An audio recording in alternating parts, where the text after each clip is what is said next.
Hello friends, என்னுடைய அடுத்த ஸ்டோரியில் உங்களுடன் இணைவது சுஜி சுரேஷ். இந்த ஸ்டோரியின் பெயர் அம்மாவின் வழிகள். அன்று காலை பொழுது எப்பொழுதும் போல் விடிந்தது. சிலருக்கு அந்த நாள் மிகவும் இன்பமாகவும் சந்தோஷமாகவும், சிலருக்கு துன்பமாகவும் அமையும். அன்று சங்கரி எப்பொழுதும் போல் கடவுளை வேண்டிக் கொண்டு காலை சமையல் அறைக்கு நுழைய ஆயத்தமானாள். மகன் அறையில் எட்டி பார்த்த அவள் மகன் சஞ்சய் தூங்குவதை பார்த்து எப்பொழுதும் போல் தன் வேலைகளை செய்ய ஆரம்பித்தாள். நேற்று இரவு அவள் மகன் சஞ்சய் பேசிய வார்த்தைகள் அவள் காதுகளில் எதிரொலித்து கொண்டிருந்தது. எவ்வளவு கூறிய வார்த்தைகள்! இவர்கள் இருவருக்கும் சண்டை, மனஸ்தாபம் என்று அப்போ வரும். ஆனால் சிறிது நேரத்தில் சமாதானமாகி அவனை வந்து அம்மாவிடம் கெஞ்சி கொஞ்சி, சாரிம்மா, நான் ஏதோ தப்பு பண்ணிட்டேன், பெருசாக எடுத்துக்காதம்மா என்று கூறி அவளை சகஜப்படுத்தி விடுவான். அவள் மகன் சஞ்சய்க்கு படிப்பு நன்றாக வராததால் கொஞ்சம் கஷ்டப்பட்டு 10th கொரோனாவால் ஆல் பாஸ் ஆகிவிட்டான். பிறகு அவன் ஆசைப்பட்ட கோர்ஸ் 11th ஸ்டாண்டர்டில் கிடைக்காததால் டிப்ளமா படிக்க வைக்கலாம் என்று தன் நண்பர்களுடன் பகிர்ந்து அதன் மூலம் டிப்ளமாவில் அவன் ஆசைப்பட்ட கோர்ஸ் கிடைத்தது. அவனுக்கு சிறிய நர்வஸ் ப்ராப்ளம் இருந்ததால் மனப்பாடம் செய்து அப்படியே பரீட்சை எழுதிவிட மாட்டான். ஆனாலும் மக்கு இல்லை. இதனால் 50, 55 என்று ஏதோ வாங்கி ஓரளவுக்கு பாஸ் ஆகிவிடுவான். மற்ற விஷயங்களில் அவனுக்கு அத்துப்படி. யூடியூப் பார்த்து லைட்டிங் போடுவது மற்றும் பேட்டரி வைத்து ஏதோ ஒரு பொருளில் ஃபிக்ஸ் செய்து ஓட வைத்து விடுவான். இப்படி ஓடாத சில உடைந்த பொருட்களை உயர் மூலம் கனெக்ட் செய்து பல டூல்ஸ் வைத்து புதிய வேலைப்பாடுடன் அதை வேலை செய்து காண்பிப்பான். இப்பொழுது பிரச்சனை என்னவென்றால், எப்படியோ டிப்ளமா கோர்ஸ் 78% வாங்கி பாஸ் செய்து விட்டான். இப்போது லேட்டரல் என்ட்ரியில் பிஇ பிடெக் இன்ஜினியரிங் படிக்க சங்கரி அவனிடம் பேசும்போதெல்லாம் அவன் ஏதாவது சாக்கு போக்கு சொல்லி தப்பித்து விடுகிறான். தன் கணவன் தன்னை விட்டு சென்றபோது சஞ்சய் 1 வயது குழந்தை இடிந்து போய் உட்கார்ந்திருந்தாள். எவ்வளவு நாள் தான் இடிந்து இருப்பது என்று எண்ணி தீர்மானத்துடன் தீர்க்கமாக ஒரு முடிவுக்கு வந்தாள். தன் தந்தை விட்டு சென்ற 10 லட்சம் FDRம் MCOM படிப்பும் மட்டும்தான் அவளிடம் இருந்தது. அவள் கணவன் அவர்கள் வீட்டில் இவளை ஏற்க மறுப்பதாக கூறி தனக்கு ஒரு நல்ல வேலை சென்னையில் வாய்த்து விட்டால் இவளை கூட்டி செல்வதாக கூறி சென்றவன் திரும்பவே இல்லை. சில வாரங்களுக்கு பிறகுதான் அவள் புரிந்து கொண்டாள் அவன் வீட்டில் வேறு ஒரு இடத்தில் அவனுக்கு திருமணம் செய்யப்பட்டது என்று. எந்த சொந்த பந்தங்களும் உதவ முன்வரவில்லை. தான் தங்கியிருந்த ஓனரின் மகள் மீனாவின் உதவியோடு ஒரு ஃபினான்ஸ் கம்பெனி அக்கவுண்டன்ட் வேலை கிடைத்தது. மீனாவும் திருமணமாகி 2 ஆண்டுகளில் அவள் கணவனை இழந்து தன் தாய் வீட்டிற்கு வந்துவிட்டாள். அவளும் ஒரு கம்பெனியில் ஆடிட்டர் வேலை பார்ப்பதால் தன் கம்பெனியிலேயே இவளுக்கும் வேலை வாங்கி தருவதில் ஒரு கஷ்டமும் இல்லை. சங்கரியும் தான் தங்கியிருந்த வீட்டை ஒழித்து மாடியில் உள்ள ஒரு சிறிய போர்ஷனில் குடிபுகுந்தாள். அப்பாவின் FDR பணத்தை தன் மகனின் கல்விக்காகவும் வருங்காலத்திற்காகவும் சேர்த்து வைத்தாள். தான் வேலைக்கு செல்லும் நேரத்தில் சஞ்சயை ஒரு காப்பகத்தில் சேர்த்து விட்டாள். பிறகு தன் அலுவலகம் பக்கத்தில் உள்ள பள்ளியில் சேர்த்து அவனை படிக்க வைத்தாள். இப்பொழுது டிப்ளமா முடித்து லேட்டரல் பிஇ பிடெக் சேர வேண்டும் என்று சங்கரிக்கு ஆசை. 1 வாரமாகவே இருவருக்கும் வாக்குவாதம் நடந்து கொண்டிருந்தது. அவன் நண்பன் யாரோ ஒரு விளங்காதவன், பிஇ பிடெக் படித்தா மட்டும் பெரிய வேலை ஒன்றும் கிடைக்காது மச்சான், அதே சம்பளம் தான் வரும், நாம் இப்போ போகிற இன்டர்னல்ஷிப்பில் என்ன ரூபா வருதோ அதுவே போகும் மச்சான் என்று கூறி துர்போதனையை சஞ்சய்க்குள் ஏற்றிவிட்டான். அவர்கள் தரும் 14,000 15,000 போதுமே மச்சான் என்று கூற சஞ்சயும் அவளிடம் அதே வார்த்தை கூறி, எனக்கு இந்த சம்பளம் போதும், என்னுடைய செலவுக்கு போதும் என்று கூறினான். அவன் கூறிய வார்த்தை அவளுக்கு இடியை தலையில் போட்டால் போல் இருந்தது. அவனை ஆளாக்கி ஒரு பெரிய நிலைக்கு உயர்த்த வேண்டும் என்று தான் போட்டு கட்டின மணக்கோட்டை மணல்கள் சரிந்து விழுந்ததால் போல் துவந்து நொந்து போனான். அந்த வாக்குவாதத்தில் டிப்ளமா என்ற டிகிரி ஒரு கார் டிரைவர் அல்லது கார் மெக்கானிக் வேலைக்கு தான் தகுதி பெறும். பிஇ பிடெக் என்று படித்தால்தான் ஒரு நல்ல பிளேஸ்மெண்ட் கிடைக்கும், அவனுக்கு ஒரு ஸ்டேட்டஸ் கிடைக்கும் என்று எதிர்பார்த்தாள். அவன் நண்பர்களின் பேச்சை மதித்து தன் பேச்சை கேட்கவில்லையே என்று அவளுக்கு மிகவும் கோபமாக இருந்தது. உன் நண்பர்கள் வீட்டு நிலைமை வேற. அவர்களுக்கு அப்பா இருக்கிறார்கள், சிலருக்கு அவர்கள் அப்பாவின் தொழிலும் இருக்கிறது, அதில் தங்கள் மகனை சேர்த்து விடுவார்கள். சிலருக்கு படிப்பு அறிவு இல்லாத அப்பா அம்மா இருக்கிறார்கள், அவர்களுக்கு இன்டர்ன்ஷிப் வரும் சம்பளமே பெரிதாக இருக்கும். ஆனால் நான் இத்தனை நாளும் உனக்காக கஷ்டப்பட்டு வளர்த்தது பெரிதாக்கி ஒரு டிரைவர் வேலைக்கோ மெக்கானிக் வேலைக்கோ போவதற்காகவா நான் இவ்வளவு பாடுபட்டேன் என்று மனம் நொந்து கொண்டாள். அதற்கும் மேலாக அவளிடம் அப்பா எதற்கு உன்னை விட்டு சென்றார் என்று இப்போதான் புரிகிறது. உனக்கு மற்றவர்கள் மனதை அறிந்து கொள்ளும் பக்குவம் இல்லை. நீ சொல்றதை கேட்டால்தான் உனக்கு சந்தோஷம், மறுத்தால் உனக்கு கோபம் வரும் என்றான். நீ உன் இஷ்டத்திற்கு ஏன் என்னை விட மாட்டேங்கிறாய் என்று பட்டென்று சஞ்சய் கேட்டுவிட்டான். அந்த வார்த்தைகள் துடித்து போன அவள் மனது அவன் கூறிய வார்த்தைகள் அம்பாக அவளை தாக்க ஒரு நிமிடம் என்ன பேசுவது என்று தெரியாமல் ஸ்தம்பித்து நின்றாள்.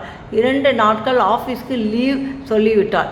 இவனை எப்படி வழிக்கு எடுத்துன்னு வருவது என்று புரியாமல் யோசிக்க அவளுக்கு சில வழிகள் தோன்றியது. காலையில் எழுந்து தன் தினசரி வேலையை பார்க்க துவங்கினாள். இன்று தன் மகனிடம் எதுவும் பேசக்கூடாது என்று முடிவுக்கு வந்தாள். விளக்கு ஏற்றி தன் இஷ்ட தெய்வத்துடன் முறையிட்டு தனக்கு நல்ல பாதை காண்பிக்க வேண்டும் என்று மனதார வேண்டிக் கொண்டு வெளியே வந்து காஃபி குடிக்க உட்கார்ந்தாள்.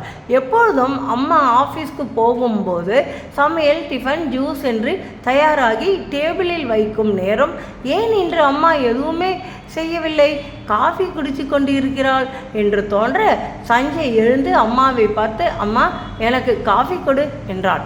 அவனை பார்க்காமல் மேடையில் இருந்த டம்ளரை அவனிடம் நீட்டினாள். அவன் பேச உட்கார அவள் எழுந்து காய்களை போட்டு ஒரு கலந்த சாதம் புலாவ் செய்ய எத்தனித்தாள். வேலைக்காரி அமுதா வர, ஏமா இன்னைக்கு இவ்வளோ லேட்டு என்று வினவ, அவளோ என் சின்ன மகன் பிஇ பாஸ் செய்து பிளேஸ்மெண்ட்டில் 20,000 வேலைக்கு ஆர்டர் வந்துள்ளதம்மா, அதனால் தான் கொஞ்சம் லேட்டு. சஞ்சய்க்கு அம்மா தன்னை பற்றி வேலைக்காரியிடம் புலம்புவாள் என்று எதிர்பார்க்க அவள் அம்மா ஒன்றுமே சொல்லாமல் விச் கம்பெனி என்று கேட்டாள். வேலைக்காரி அமுதா வீட்டை பெருக்க ஆரம்பிக்க சஞ்சய் அவளிடம் டீட்டெயில்ஸ் கேட்டு சேகரித்தாள். அதற்கு அமுதாவும் என் மகனையே கேளுப்பா என்று தன் பட்டன் ஃபோனில் போட்டு கொடுத்தாள்.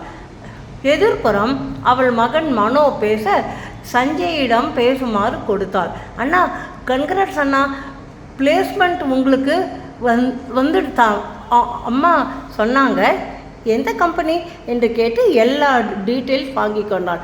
பிறகு மனோவிடம் சம்பளம் பற்றியும் கேட்டுக்கொண்டாள். இதையெல்லாம் காதில் வாங்கி கொண்டும் தன் வேலையை மட்டும் பார்த்து கொண்டிருந்த அம்மாவை நோட்டமிட்டாள்.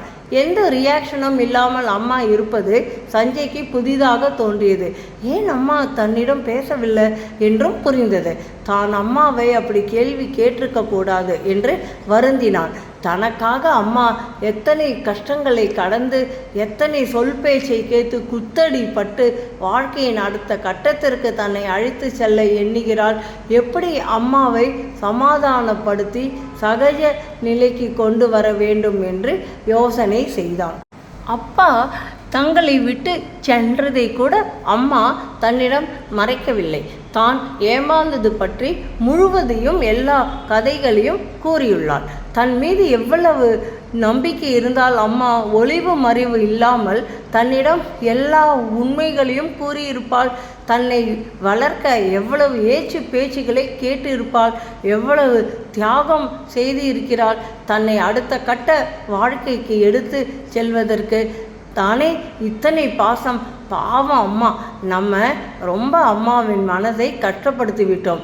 வேலைக்காரியோட பையன் கூட பிஇ படித்து பிளேஸ்மெண்ட்டில் 20,000 25,000 என்று வாங்கி அடுத்த வருடங்களில் 35 45 என்று வாங்கி வளர்ந்து விடுவான். அம்மாவின் ஆசையும் அதுதானே. ஒரு நல்ல விசேஷத்திற்கு கூட அம்மா இது வரைக்கும் சென்றதில்லை. எப்பொழுதும் சிம்பிளான சாதாரண புடவை மட்டுமே கட்டுவாள். நல்ல புடவை, பூ, நகை என்று அம்மாவை எப்பொழுதும் அவன் போட்டு பார்த்தது இல்லை. சினிமா என்று எங்குமே போனதும் இல்லை. அப்படிப்பட்ட அம்மாவை தான் வருத்தப்படுத்தி விட்டோமே என்று மிகவும் மனம் புழுங்கினான். வெளியில் வந்து பார்க்கும் பொழுது அம்மா வெளியில் கிளம்பிக் கொண்டிருந்தாள். அமுதா போலாமா என்று கேட்க அமுதாவும் ஈரக்கையை புடவையில் துடைத்து கொண்டு விட்டு போலாமா என்று கூற சஞ்சயிடம் எதுவும் பேசாமல் தன் சாவியை மட்டும் எடுத்துக்கொண்டு கிளம்பினாள். ஆட்டோவிற்கு புக் செய்தாள். அம்மா அம்மா என்று சஞ்சய் மெல்லிய குரலில் கூப்பிட அவனை ஏறிட்டு பார்த்தாள். அம்மா இன்னைக்கு ஆஃபீஸ் போலியாம்மா என்றான். இல்லை என்று தலையை மட்டும் ஆட்டிவிட்டு ஆட்டோ பிடித்து கொண்டு அவர்கள் இருவரும் சென்று விட்டார்கள். டேபிள் மேலே டிஃபன் ஜூஸ் என்று எடுத்து சாப்பிட்டு கொண்டே இருந்தான். வாசல் மணி அழைத்தது. அம்மா தான் வந்துட்டாளா என்று ஓடி சென்று திறந்தாள். அம்மாவிடம்தான் ஒரு கீ இருக்கிறதே என்று யோசித்துவிட்டு கதவை திறக்க அங்கே அமுதாவின் மகன் மனோதான் நின்றிருந்தாள். உங்கள் அம்மா என்னை இன்னைக்கு வர சொல்லிருக்காங்கப்பா என்று கூற அவனை உள்ளே உட்காத்தி வைத்து ஜூஸ் கலந்து கொடுத்தான். டிஃபன் சாப்பிட்றீங்களா ப்ரோ என்று கேட்க இல்லைப்பா, இப்போ தான் என்னோடய அம்மா வீட்டில் எனக்கு பேக் பண்ணி வச்சுருக்காங்க என்று சொல்லி உட்கார்ந்தான். அம்மா வெளியே போயிருக்காங்க, அமுதா ஆண்டியும் கூட்டிண்டு வெளியே போயிருப்பதாக கூறினான். தெரியும், உங்கள் அம்மா தான் இன்றைக்கே என்னை வந்து மீட் பண்ணும்படி கூறினார்ப்பா என்று கூறினான். அம்மாவிற்கு ஃபோன் செய்ய முற்பட்ட சஞ்சய் வாசலில் ஆட்டோ சத்தம் கேட்க எட்டி பார்க்க அம்மா அமுதா ஆண்டியுடன் வருவதை பார்த்தான். அம்மா மனோ வந்திருக்கிறான் என்று தெரிவித்தான். அம்மா சஞ்சயை கண்டு கொள்ளாமல் மனோவை பார்த்து வாப்பா இங்க என்று கூறி பூஜை அறைக்கு சென்று அவனுக்கு விபூதிட்டு தான் வாங்கி வந்த 2 பெரிய கட்டை பைகளில் நீட்டி கன்கிராட்ஸ் தம்பி, நல்ல பிளேஸ்மெண்ட்டில் உனக்கு கிடைச்சிருக்கு. உன் அம்மா பட்ட கஷ்டத்துக்கு எல்லாம் ஒரு விடுதலை ஆகியிருக்குப்பா என்று அவனிடம் பைகளை நீட்டினார். திறந்து பார் தம்பி என்று அம்மா அன்போடு கூற 3 பேண்ட் 5 ஷர்ட் பார்த்து அம்மா எதுக்குமா இவ்வளோ ட்ரெஸ்ஸு என்று மனோ அவளின் கால்களில் விழுந்தான். மனோ, நீ இப்படி வரத்துக்கு எவ்வளோ பெரிய சாதனை பண்ணியிருக்க. 4 வீட்டில் பாத்திரம் தேய்ச்சி உன்னை எவ்வளோ அழகாக அம்மா வளர்த்துருக்காங்க. அதற்கு என்னாலும் முடிந்த ஒரு சின்ன பரிசு தாம்மா. அம்மாவை நீ எப்போதும் கைவிடாத. அடுத்த வருஷம்லாம் உனக்கு சம்பளம் அடுத்தடுத்து உயர்வு கிடைத்து நன்றாக வாழ்க்கை உனக்கு அமைத்து கொடுப்பார். அம்மாவை மட்டும் பத்திரமாக பார்த்துகள். அம்மாவை கண்ணீர் விட வைக்காதே. முக்கியமாக அவள் மனதை வருத்தப்பட வைக்காதே என்றாள். உனக்கு ஆஃபீஸ் போக நல்ல ட்ரெஸ் இல்லை என்று அம்மா நேற்று தான் கூறினார். உன் வயதில் நல்ல ட்ரெஸ் போட்டுக்கொண்டு ஜம் என்று ஆஃபீஸ்க்கு போகணும் என்று ஆசீர்வாதம் செய்தார். இதையெல்லாம் பார்த்த சஞ்சய்க்கு மனம் பாரமாக இருந்தது. மனோவிற்காக அம்மா இவ்வளவு ஆசையாக கிஃப்ட் வாங்கி தரும்போது தான் மட்டும் பிஇ படித்தால் எவ்வளோ ஹாப்பியாக இருப்பாள். அம்மாவை நாம் ரொம்ப கஷ்டப்படுத்தி விட்டோம் என்று சொல்லி அம்மா லேட்ரல் என்ட்ரி போர்ட்டல் ஓப்பன் நேத்திக்கு தான் ஆயிருக்கு, படிக்கிறேன் அம்மா என்று கூறினான். கெஞ்சி கொஞ்சி அவளில் சந்தோஷத்திற்கு வடிவு கொடுத்தான். அவள் கண்ணீருடன் தான் வேண்டிக் கொண்ட கடவுள் தன்னை கைவிடவில்லை என்று கடவுளுக்கு நன்றி கூறினாள். இந்த கதை உங்களுக்கு பிடிக்கும்னு நினைக்கிறேன். தயவுசெய்து என்னை மோட்டிவேட் பண்ணிங்கன்னா இன்னும் மேலும் மேலும் நல்ல கதைகளுடன் உங்களுக்கு தருவேன். வணக்கம், நன்றி. எல்லாரும் பார்த்துட்டு சப்ஸ்கிரைப் பண்ணி ஷேர் பண்ணுங்கள். உங்களோட கமெண்ட்டை லைக் பட்டனை தட்டி விட்டுருங்க. வணக்கம்.